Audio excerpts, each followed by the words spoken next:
মাশাআল্লাহ অনেক সুন্দর হয়ে গেছে, তেলগুলো উপরে ভেসে গেছে। তার মানে পারফেক্টলি আমার গরুর গোশতগুলা কিন্তু হয়ে গেছে, খুব সুন্দর ভাবে হয়েছে।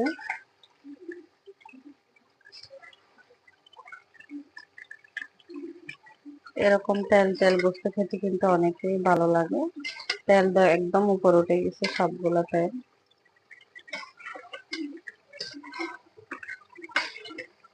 এই পর্যায়ে কিন্তু আমি গোশত আর কষাবো না, হয়ে গেছে। কষানোতে গোশত অনেক টেস্ট লাগে।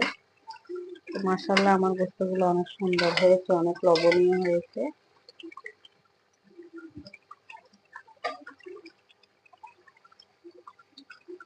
ভালো লাগলে অবশ্যই এভাবে গোশত বাসায় হাতে মাখিয়ে বসাবেন।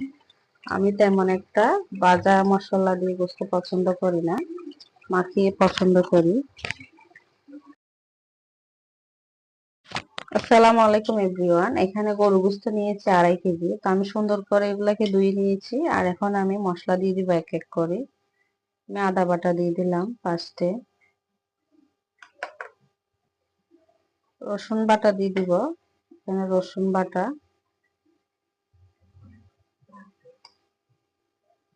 পেঁয়াজ কুচা দিয়ে দিব। যেহেতু গরু গোশতে বাটা মশলা পেঁয়াজ বাটা লাগে না, কুচা দিলেই কিন্তু পেঁয়াজ খুঁজেও পাওয়া যাবে না, অনেক টেস্ট হবে। আমি জিরার গুঁড়ি দিব,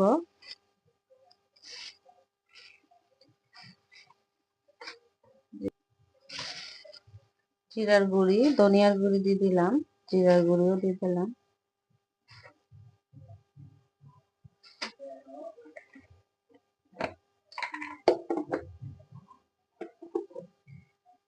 যেহেতু জিরা মশলা বেশি লাগে তার জন্য মশলার গুঁড়িও দিলাম।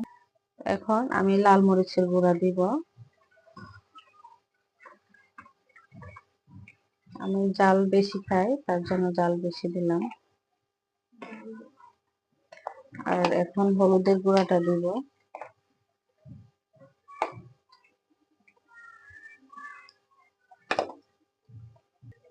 আমি তেলটা দিয়ে দিব, তেল দিয়ে ভালো করে মাখিয়ে নিব।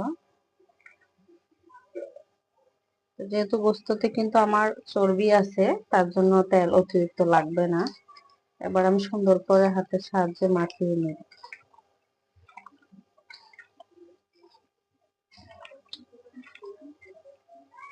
আমার মাখানো কিন্তু সম্পূর্ণ হয়ে গেছে। পারলে আপনারা রেস্টে রাখবেন, আর না হয়তো সরাসরি দিতে পারেন চুলায়। আমি রেস্টে রেখে দিব 1 ঘন্টার জন্য। সামনে বসাই দিয়েছি।